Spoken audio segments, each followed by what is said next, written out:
Hej, jeg hedder Kasper. I dag skal vi lave et forsøg, der hedder feltlinjer omkring en elektromagnet. Vi starter med at tage vores jernstang.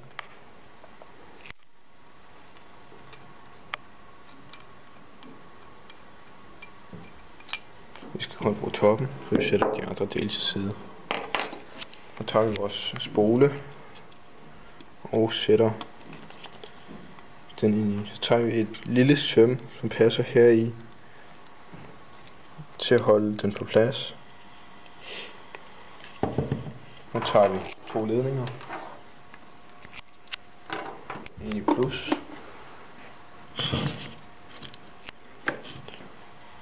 Og en i minus.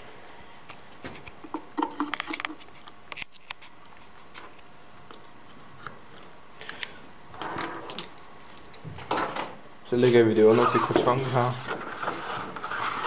Skal vi se, hvor det er.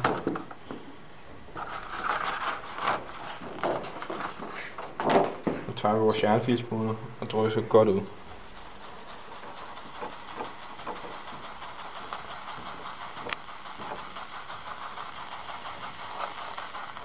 Sådan.